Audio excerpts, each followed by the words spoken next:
Écoutez, bonjour à toutes, bonjour à tous pour ceux qui nous ont rejoints. Je suis Valentin Douliger. J'ai la chance de diriger cette entreprise qui s'appelle Orcom, que vous connaissez.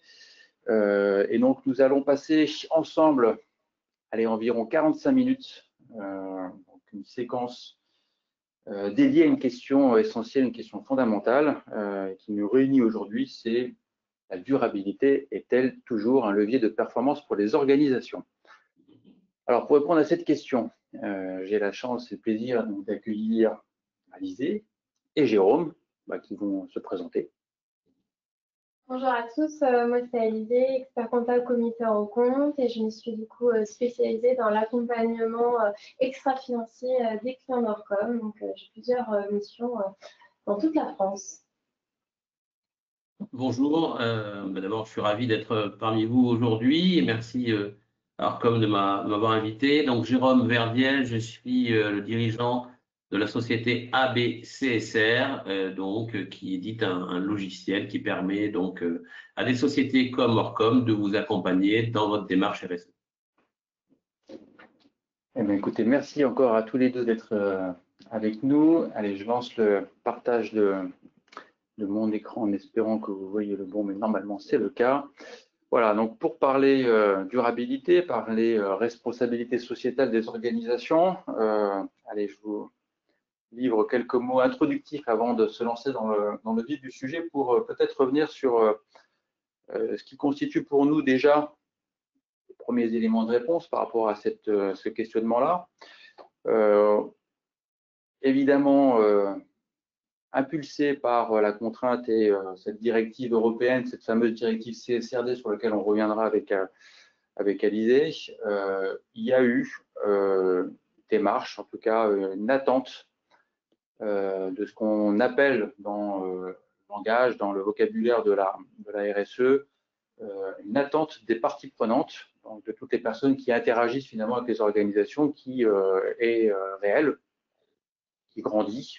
Alors peut-être un peu moins perceptible en ce moment, et on reviendra dessus, mais il y a quand même une attente claire aujourd'hui voilà, de toutes les personnes qui veulent interagir quand ils font le choix d'un partenaire, le choix d'un prestataire, de savoir avec qui ils travaillent. Et pour savoir avec qui ils travaillent, ils vont évidemment regarder des éléments et des critères d'ordre financier, mais évidemment regarder des critères d'ordre extra-financier. Donc si on essaye de se rappeler finalement, et là il n'y a rien de nouveau, mais simplement de se rappeler que la démarche de durabilité, la démarche d'entreprise responsable permet évidemment d'activer certains leviers pour notamment se développer, c'est un levier essentiel. Certainement que beaucoup d'entre vous sont confrontés à la réponse à des consultations, à des marchés publics dans lesquels on a à marquer une différence et évidemment être en capacité de démontrer en quoi son organisation est une organisation responsable et évidemment un degré de différenciation. Il y a aussi évidemment toute logique d'achat responsable pour un certain nombre d'organisations qui constitue un vrai bénéfice à part entière.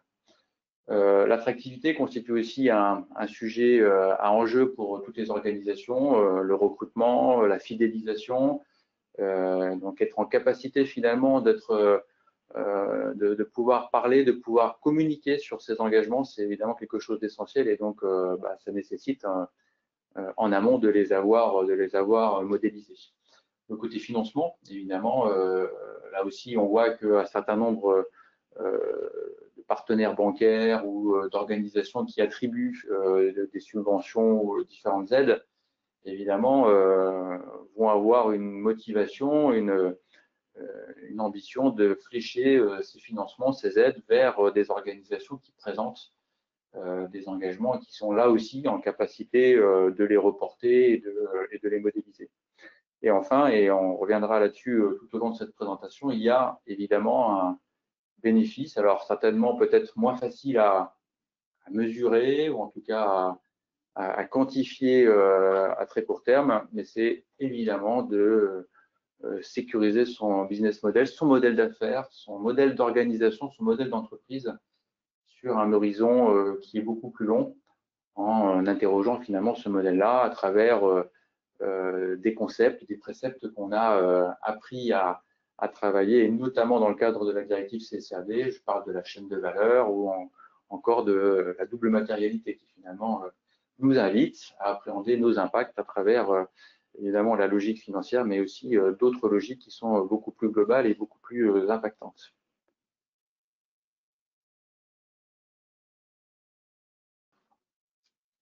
Au niveau des problématiques qu'on a pu rencontrer avec les premiers clients qui nous appellent, c'est vrai que on a vu que ceux qui travaillent avec des donneurs d'ordre public ou des entreprises qui ont déjà commencé leur stratégie RSE va demander à leurs sous-traitants ou à tout autre partenaire commerciaux quelles sont leurs démarches à eux.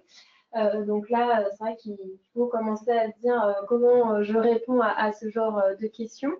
D'autres fois, on a eu des clients qui ont découvert qu'ils étaient en train de répondre à un appel d'offres qu'il existait des critères RSE, et c'est quand même bête aujourd'hui de perdre quelques points juste parce qu'on n'a pas pu répondre à 2-3 petites questions.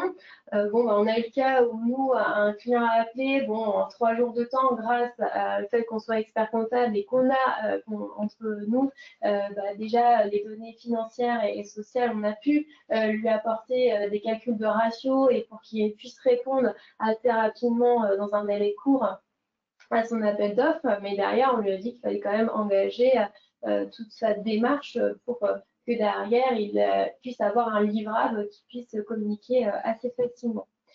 Autre chose où on est sollicité, et c'est peut-être aussi le cas, rechercher du financement, que ce soit public ou privé.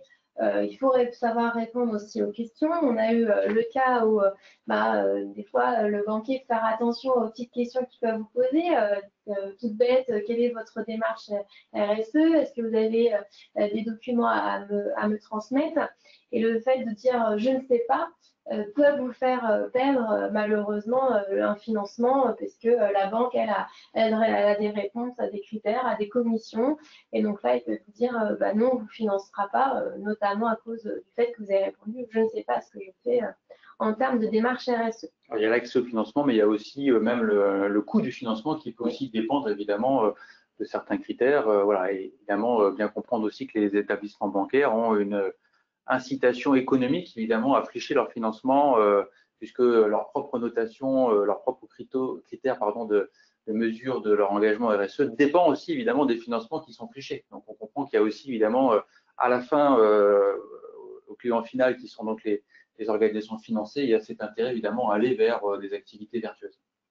Et puis, malgré que la réglementation est en train de simplifier un petit peu les critères, pour le coup, les investisseurs, eux, ils ont toujours leurs critères ESG et ils regardent et ils ne veulent pas simplifier, eux, leurs critères de leur côté. Là, un des effets aussi qu'on intervient chez nos clients, vous pouvez voir aussi derrière, c'est valoriser leur maturité, le score RSE qu'ils peuvent avoir. Donc là, c'est un client, dès qu'on est intervenu, ils ont fait des posts LinkedIn, des informations au sein de l'équipe. Vous voyez, toute l'équipe sur la photo est engagée suite à notre intervention. L'idée, c'est aussi embarquer l'ensemble des équipes dans la démarche, puisque aujourd'hui, l'idée de mettre en place une démarche et mettre des actions en place qui sont concrètes, et le dirigeant n'a pas forcément le temps. Donc, l'idée, c'est de trouver un référent ou un ou deux, et puis embarquer l'ensemble des collaborateurs. Donc là, c'est un bénéfice qu'on est content de voir chez un de nos clients.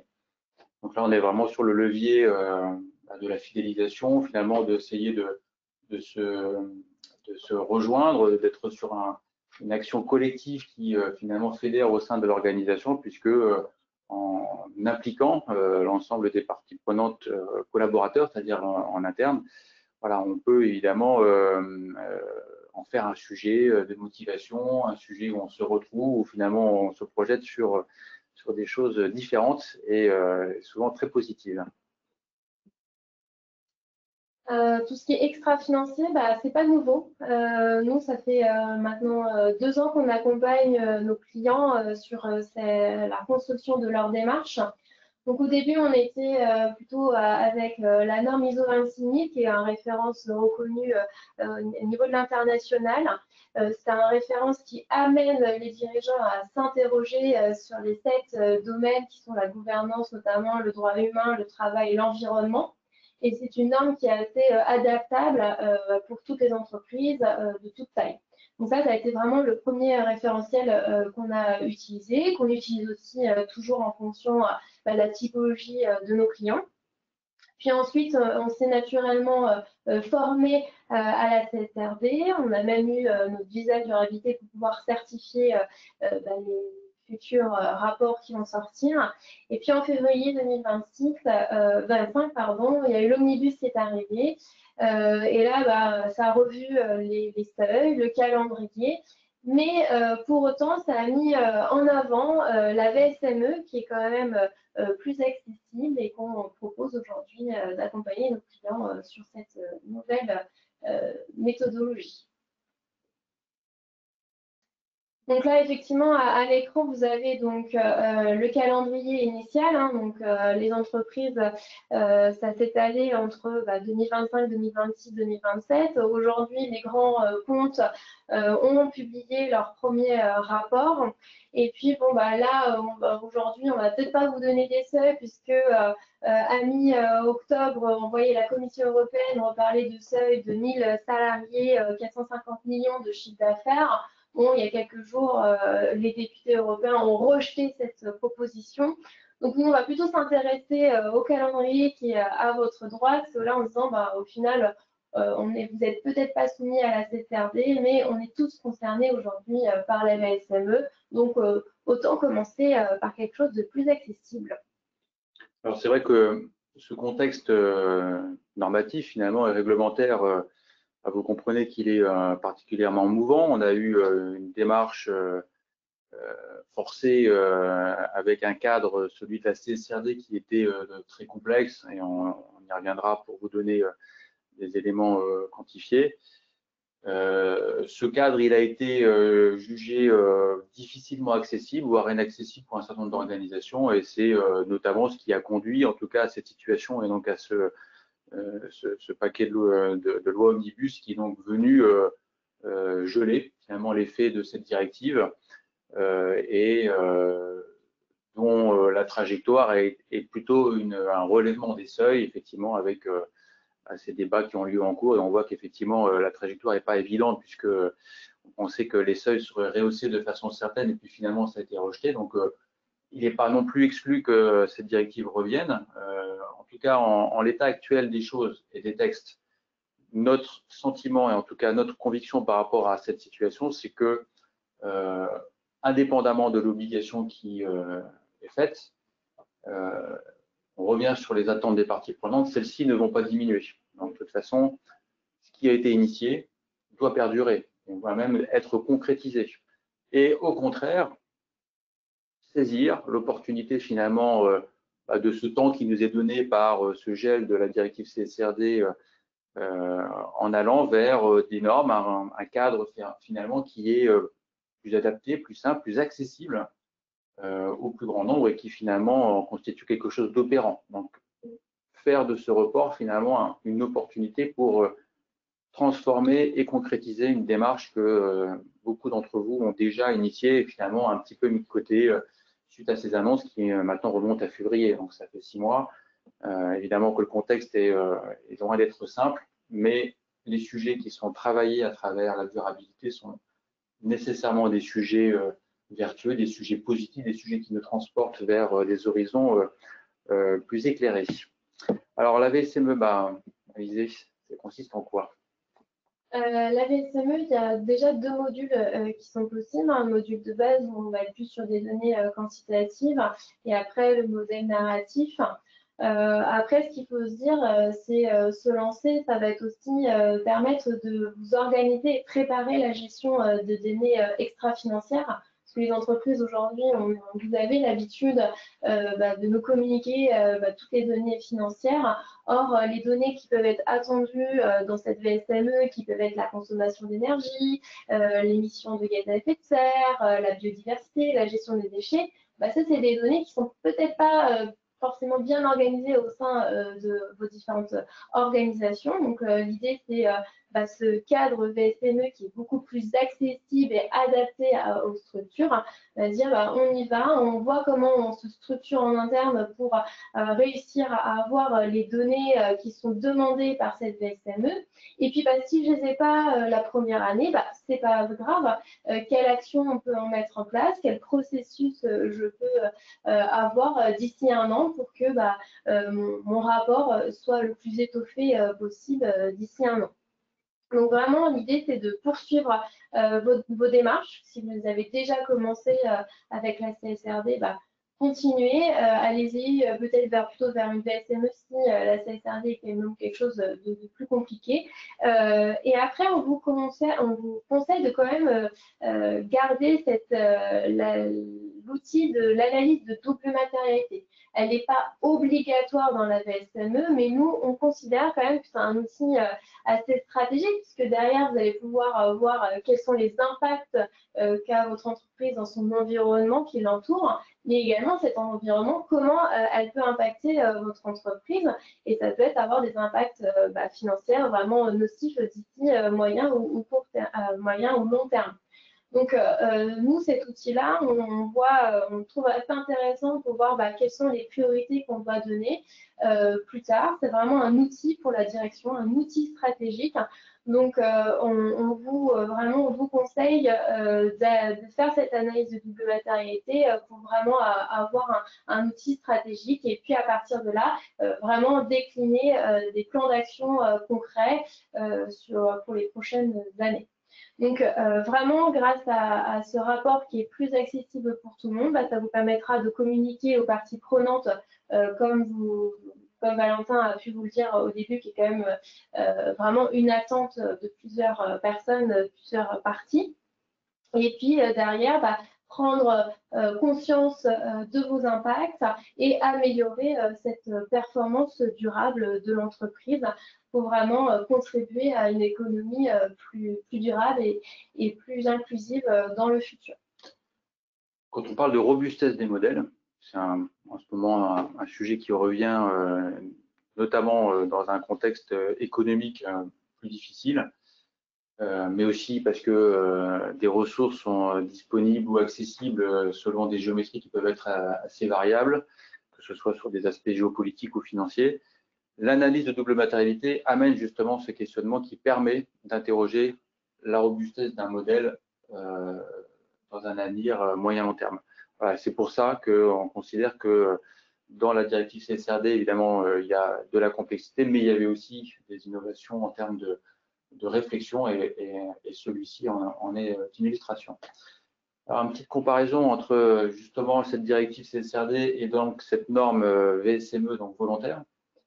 Oui, ça fait un peu synthétiser ce qu'on vient de se dire. Effectivement, la différence, déjà, à qui ça s'applique, la VSME, qu'on soit d'une petite ou d'une grande structure, tout le monde peut aller vers la VSME, alors que la CSRD, aujourd'hui, c'était quand même quelque chose d'assez complexe. Il fallait s'interroger, interroger l'entreprise, mais aussi aller interroger les parties prenantes. Donc là, on avait quand même un seuil de complexité très élevé, alors qu'aujourd'hui, la VSME est très simple, et plus accessible pour tous. Donc c'est vrai qu'on dit même à nos clients qui ont une petite entreprise, allons-y vers la VSME dès maintenant et n'attendons pas les nouvelles réglementations arriver. Alors après, la VSME, c'est quelque chose qui est volontaire, contrairement à la CSRD, mais là où on dit que c'est plus simple, plus accessible, c'est aussi le niveau de détail qui est attendu. Pour rappel, la CSRD, c'était quand même 1200 data points. Après, quand on faisait l'analyse de matérialité, on pouvait descendre à 800 data points, mais c'était quand même assez conséquent comme information à publier. Alors que là, on peut être entre 60 et 80 indicateurs beaucoup plus accessibles. Et comme je vous l'ai dit tout à l'heure, peut-être que certaines informations, on ne publiera pas la première année, mais peut-être la seconde année. Et enfin, au niveau de l'audit, la CSRD devait être auditée par une tierce personne pour vraiment vérifier la fiabilité des données, comme on peut le faire en commissariat aux comptes aujourd'hui sur la partie financière. Aujourd'hui, avec la VSME, vous n'aurez pas la contrainte qu'une tierce personne viendra auditer cette partie, votre rapport à l'issue qui soit publié.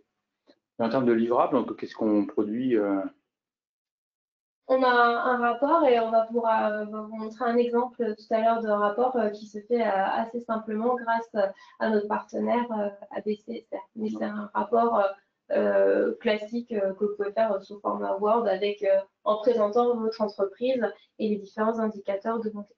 Donc c'est le cheminement formalisé finalement de toute la démarche que l'entreprise a construite, voilà, et modélisée et scorée à travers différents points de données.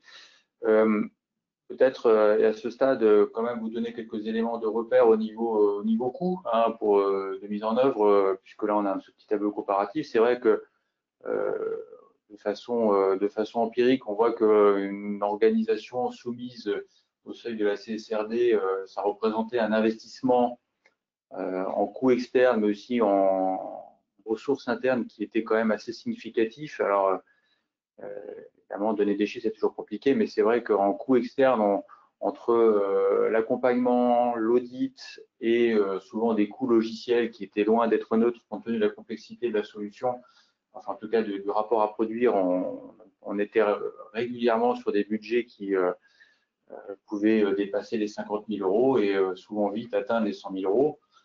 Donc il est évident que le cadre CSRD était inopérant pour beaucoup. À l'inverse, quand on parle de VSME, et là aussi pour que tout le monde puisse savoir de quoi on parle pour des petites organisations, TPE, petites associations, on peut être même sur quelques centaines d'euros. Évidemment, quand on monte un peu en gamme, sur des structures avec un peu plus de salariés, voilà, quelques milliers d'euros, mais on est évidemment très très loin des engagements financiers que peut représenter la directive CSRD. Donc c'est pour ça que son gel constitue finalement une opportunité pour aller au bout d'une démarche dans un cadre qui convient au plus grand nombre. Et en termes de temps aussi, nous, on a accompagné quand même un client sur la VSME avec construction de la chaîne de valeur, analyse de double matérialité et vraiment la publication du rapport. Ça s'est fait en moins de 6 mois. Voilà, et donc pour pouvoir produire, livrer finalement cette documentation qui viendra compléter l'information financière. Tout le monde connaît l'information économique des organisations traduite par les états annuels et tous les documents qui sont connexes. On vient finalement produire une information qui tendra certainement à devenir annuelle, une information extra-financière, et pour pouvoir la produire de façon sécurisée, mais aussi de façon efficace, c'est là où on a besoin évidemment de partenaires solides, ancrés dans le sujet depuis de nombreuses années, et c'est là où on parle de Jérôme, il a des CSR. Voilà, à mon quotidien, il y a Jérôme aussi et ses équipes qui vient nous aider, puisque nous, on a des données financières, sociales, on sait calculer quelques ratios, mais on avait besoin d'un outil qui nous donne une démarche, mais qui donne aussi une démarche à nos clients, parce que Jérôme pourra le dire, mais c'est un outil collaboratif qui nous permet vraiment d'avoir un seul endroit où on va mettre l'ensemble des données extra-financières et qui va donner toute une méthodologie pour que, de façon assez simple, on puisse avoir un rapport PSME ou ISO 26000. Je te laisse la parole, Jérôme. Ben merci à vous pour ces éclairages. Alors, quelques mots peut-être sur ABCSR. Donc, ABCSR, effectivement, on a plus de 6 ans d'ancienneté sur le sujet. Notre métier, c'est de produire des indicateurs RSE, notamment à partir, comme le montre le slide, donc des fichiers d'écriture comptable et des données sociales nominatives, donc des FEC et des DSN, mais également complétés par d'autres données de l'entreprise suivant donc les référentiels. Aujourd'hui, la solution ABCSR est largement implantée au sein de la profession comptable et d'audit. On est largement la solution la plus recommandée et on a déjà produit donc des centaines et des centaines de rapports. Que je vais vous présenter, suivant 2 référentiels. Donc, si on peut passer à la slide suivante, s'il vous plaît. Donc, on a, on dirait, aujourd'hui, la plateforme logicielle qu'on met à disposition à la fois des cabinets d'expertise comptable et de leurs clients permet de produire donc des rapports RSE adaptés, c'est important, à la taille de chaque entreprise. Donc, il y a une première solution qui va être une solution basée sur un référentiel qui s'appelle l'ISO 26000. Tout à l'heure, Alizé en a parlé, hein, c'est un référentiel extrêmement partagé aujourd'hui au sein du monde de l'entreprise, international, et qui permet pour une structure ou des structures du type TPE, association, petite PME, qui veulent se mettre en mouvement. Et je crois que Valentin l'a dit, hein, l'idée c'est se mettre en mouvement parce que ce sujet, c'est un sujet de moyen-long terme et donc il faut bien le démarrer un moment, même si on le démarre à sa vitesse. Ça a permis, ces types de rapports ISO 26000, de pouvoir démarrer avec des coûts vraiment tout à fait accessibles et également, je dirais, un effort de l'entreprise et de son dirigeant et de ses collaborateurs qui est quand même assez mesuré. Donc, ce rapport ISO 26000, ils vont vous donner un score global sur 100. L'exemple est à 53 sur 100. Donc, ça permet déjà de vraiment pouvoir se positionner donc sur sa performance RSE. Il va également, suivant les types de rapports adaptés aux très petites entreprises, aux moyennes entreprises, aux associations, vous permettre d'avoir des indicateurs, donc jusqu'à 40, voire même 60 indicateurs suivant les rapports. Et ces indicateurs, en fait, ils sont répartis suivant les 7 axes de l'ISO 26000. Donc, on a cité la gouvernance, les clients, l'environnement, etc. Donc, c'est très transverse et ça balaye vraiment beaucoup de sujets au sein de l'entreprise. Chaque indicateur porte en lui une notation aussi. Donc, comme ça, on sait si on est performant ou pas sur chaque indicateur. Et il y a également un benchmark qui est intégré. Et donc, on peut se comparer à des structures proches, hein, des structures qui font le même métier ou un métier approchant du sien, ce qui permet de tout de suite voir, voilà, parfois on peut être performant parce que structurellement on a mis des choses en place, on ne savait même pas que ça s'appelait RSE, mais en fait on voit déjà qu'on a des choses en route et qui peuvent être mises en avant à travers donc ce rapport. Un rapport qui est disponible en mode PowerPoint, donc qui est effectivement extrêmement accessible, facile à utiliser, facile à communiquer également à l'extérieur, facile à partager avec ses collaborateurs et ses parties prenantes. Donc ça, c'est vraiment voilà, une solution aujourd'hui qui est parfaitement opérationnelle et qui répond, je dirais, à un premier niveau. Donc, quand on veut mesurer sa performance RSE et se mettre en mouvement. Alors, idéalement, après ça, on est en mode photo, c'est de dire justement, je me fais accompagner par une structure comme Workom pour engager des actions, m'améliorer, choisir mes combats, entre guillemets, et essayer, voilà, par exemple, améliorer son empreinte carbone si on voit aujourd'hui qu'on est complètement hors des seuils de son secteur d'activité sur ses émissions carbone. Voilà, ça, c'est quelque chose de très concret. On a également un deuxième référentiel donc, au sein du logiciel qui va être la VSME. Donc, on en a beaucoup parlé jusqu'à présent. Donc, pareil, si vous pouvez changer le slide, s'il vous plaît, Valentin ou Alizé. Donc, la VSME, même si aujourd'hui, moi j'appelle ça souvent la CSRD Lite, c'est effectivement un référentiel beaucoup plus simple et accessible, et on l'a dit, que la CSRD telle qu'elle avait été pensée initialement. Ça reste quand même un référentiel qui nécessite un engagement de la part de l'entreprise. Une fois plus, quand on a des partenaires comme Workom qui sont capables de vous accompagner, de vous conseiller, de vous tenir la main sur ce sujet, c'est quand même extrêmement rassurant et efficace. Mais l'entreprise a quand même un travail à faire. Pourquoi? Parce qu'effectivement, même si dans la VSME, Alizé l'a dit, il n'y a pas une obligation de faire son indice de mortalité, c'est quand même un point de départ qui permet de savoir sur quels indicateurs on va vouloir travailler. Donc, c'est un point important. Ce n'est pas obligatoire, mais c'est conseillé. On a réussi à travers notre travail à automatiser la production d'un certain nombre d'indicateurs. On vous a parlé tout à l'heure entre 60 et 80 indicateurs dans le cadre de la VSME. Et ça, on le fait à travers l'exploitation des données comptables et sociales. Donc, ça fait gagner du temps, à savoir que ces indicateurs, une fois qu'ils sont calculés, ils peuvent être conservés ou pas conservés par l'entreprise. Ça aussi, c'est une spécificité de la VSME, c'est-à-dire qu'on peut choisir ou pas de conserver des indicateurs, mais on doit se justifier pour si on ne les conserve pas. Mais au-delà de ces indicateurs, que l'on peut d'ailleurs créer à dessein pour soi-même, hein, si on est par exemple une association où on a une activité très particulière en tant qu'entreprise privée, dans le cas de la VSME, on peut créer des indicateurs, on peut mettre en avant les actions qu'on a pu faire de façon beaucoup plus simple que dans un modèle ISO 26000 qui est quand même plus fermé. Mais la VSME, c'est aussi la capacité et surtout de lancer un plan d'action, de se fixer des objectifs. Hein, c'est ça, je dirais la VSME sans plan d'action, sans objectif, ça ne sert pas à grand-chose.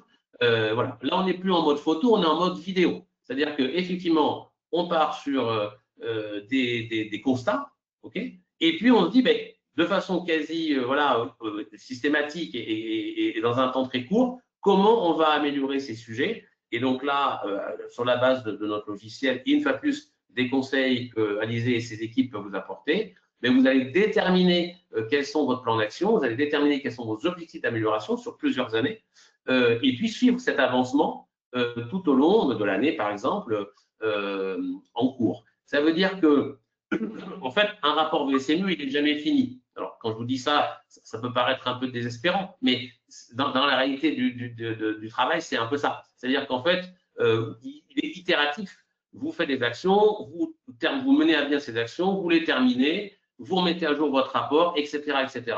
Et le rapport VSME va venir, en fait, s'enrichir au fur et à mesure de l'année et au fur et à mesure de l'accompagnement qu'on peut vous proposer, de façon, je dirais, tout à fait itérative. Alors, de façon pratique, tout ça est mis en forme automatiquement par notre logiciel. Il n'y a pas de construction de PowerPoint. Les datas qui sont, je dirais, déposées par l'entreprise, puisqu'on a bien insisté sur le fait qu'on est sur un logiciel collaboratif. Hein. Donc, le travail est fait à la fois par l'entreprise et par Orcom. Hein. Et donc, toutes ces datas sont reprises, mises en forme automatiquement. Donc, il y a vraiment un travail qui est facilité, en quelque sorte, pour qu'on se concentre sur l'essentiel, hein, c'est-à-dire sur véritablement quelles actions on doit mener et puis comment les suivre au quotidien. Donc, je crois qu'on a encore un petit slide qui montre quelques exemples. Donc, sur un rapport VSME, vous avez plusieurs types d'indicateurs. Une fois de plus, ces indicateurs, vous pouvez choisir de les suivre ou pas. Donc, on a vu qu'il y avait deux modules, le module de base et puis le module narratif ou complet. Donc, on a des typologies d'indicateurs, par exemple, quantitatifs. Donc, par exemple, on va faire mesurer l'empreinte carbone. Donc là, on est capable de faire ça de façon automatique, de façon, je dirais, produite directement par le logiciel, parce qu'on a développé des modules de calcul sur l'empreinte carbone. Bien sûr, tout ça est possible d'être corrigé, d'être amendé, d'être complété de façon très souple. Après, vous allez avoir des indicateurs qui sont sur liste ou au choix. Et typiquement, pour bien vous montrer la différence avec un référentiel tel que l'ISO 26000, là, sur la VSME, on va vous demander des informations du type des polluants, c'est-à-dire les polluants émis par l'entreprise. Donc là, vous voyez que ça, c'est absolument pas dans les données comptables et sociales. On va sur des niveaux de granularité d'informations qui sont plus fines.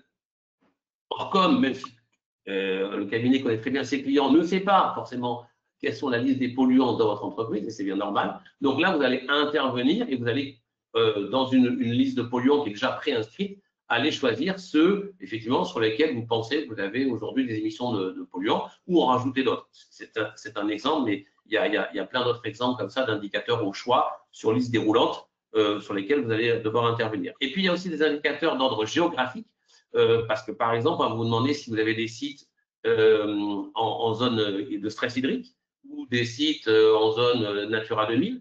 Et donc là, on met à disposition aussi des cartes qui vous permettent de positionner l'entreprise en fonction de son adresse et de dire tout de suite et d'automatiser les choses un maximum, en tout cas de les rendre plus fluides pour pouvoir les trouver. Donc, vous voyez que sur cette solution VSME, on est vraiment sur un travail très collaboratif, j'insiste beaucoup là-dessus, entre l'entreprise et donc le cabinet Orcom qui va vous accompagner et donc de pouvoir effectivement mobiliser un certain nombre d'interlocuteurs en interne et puis d'avoir des points de passage réguliers qui vous permettent d'avoir la certitude que vous êtes toujours dans la bonne dynamique, dans la bonne voie d'amélioration et de pouvoir au fur et à mesure aussi mettre à jour votre rapport. Alors le rapport, je crois que c'est la dernière slide. Donc là, évidemment, il fait plusieurs dizaines de pages, toujours en format PowerPoint. On nous demande souvent, alors un rapport type, ça fait combien de pages et ça dure combien de temps? En fait, il n'y a pas de rapport type. Hein. On l'a dit, aujourd'hui, vous êtes une PME, une TPE de 15-20 personnes, vous voulez vous saisir de ce référentiel VSME. effectivement, c'est tout à fait à votre portée. Il faudra que vous fassiez le job avec Orcom, mais compte tenu de vos flux et de vos salariés, potentiellement, le rapport va faire quelques dizaines de pages. Si vous êtes une ETI de 500 ou 600 personnes et que, effectivement, vous prenez le module total et que vous avez beaucoup de choses spécifiques dues à votre activité, le rapport, il fera beaucoup plus de pages. Et donc, c'est totalement modulable. C'est ça qui est important. C'est volontaire, on l'a dit. Vous pouvez aussi vous fixer des objectifs année par année d'évolution. C'est-à-dire dire au début, on démarre de façon relativement simple, modeste, et puis on se met des perspectives d'évolution au fur et à mesure des années, parce qu'on sera bien accompagné, parce que notre situation économique aura évolué, parce qu'on aura peut-être acheté des concurrents ou se développé sur d'autres pays, et qu'on intégrera tout ça au fur et à mesure dans ce module VSME, qui est un référentiel européen, ça c'est très important, et qui dit européen dit que pour toutes les structures qui travaillent avec d'autres pays européens, c'est parfaitement, je dirais, partageable. Le rapport, il est en français et en anglais à disposition, donc vous pouvez aussi le communiquer facilement dans une autre langue. Voilà, donc on est sur vraiment ce mode vidéo, j'insiste sur la partie VSME. C'est un peu plus de travail, c'est beaucoup plus puissant. Et puis, si vous voulez vous mettre en mouvement sur quelque chose de plus simple, vous avez les rapports ISO 26000, qui sont déjà très bien, qui nécessitent aussi moins de travail, mais qui vous permettent rapidement d'avoir quelque chose pour répondre aux attentes, on a dit, des appels d'offres, de votre banquier, etc., etc. Et l'équipe Orcom est parfaitement formée donc sur ce logiciel, donc voilà, ils savent très, très bien vous accompagner sur ce sujet. Merci Jérôme pour cette présentation synthétique, voilà, de la solution, mais effectivement c'était un peu l'esprit de toute façon et le format de cette séquence. On arrive au terme. Je surveillais, mais je vois pas de questions. Hein. Vous voyez qu'il y a un petit module pour éventuellement poser quelques questions si vous avez besoin d'éclairage. Évidemment, nous restons, Alizé et moi, à votre entière disposition pour échanger sur tout ça. Si on revient sur cette question, finalement, qui était la question posée au départ, la durabilité est-elle toujours un levier de performance pour les organisations? Alors, j'espère qu'à travers les éléments qu'on vous aura présentés, évidemment, la réponse à cette question pour vous sera évidente. Je vais essayer de m'en livrer une synthèse. Premier point, répondre à ces attentes croissantes des parties prenantes, et je ne crois pas que le GL de la CSRD va impulser une dynamique qui est différente. Donc, de toute façon, il y a une démarche qui existe, une démarche qui est réelle. On a besoin d'aller au bout, on a besoin de transformer au contraire ce qui a été initié. J'ai envie de dire que si nous n'avons plus l'obligation de reporter ces engagements, nous devons en conserver l'ambition, c'est clair. Ça, c'est le premier point, les attentes croissantes des parties prenantes. Le deuxième bénéfice qui se situe certainement à un horizon qui est peut-être moins facile à mesurer, plutôt moyen, long terme, c'est vraiment le questionnement du modèle d'affaires, la chaîne de valeur et le bénéfice évidemment de ce questionnement positif à travers cette équation qui est plus globale, plus complète que la question à laquelle on avait l'habitude de répondre quand on interrogeait la performance. Mais le bénéfice, c'est évidemment la robustesse, c'est durer et c'est performer dans le temps, réadapter toujours son modèle au gré des évolutions de notre environnement. Et puis peut-être pour conclure, un dernier point, puisqu'on est dans une période finalement où on a cette forme d'attentisme par rapport à beaucoup de choses, mais y compris par rapport aux enjeux de durabilité qui restent, et évidemment, et je crois que tous ceux qui sont ici, si vous êtes là, c'est que vous le partagez, l'enjeu peut-être majeur finalement des organisations.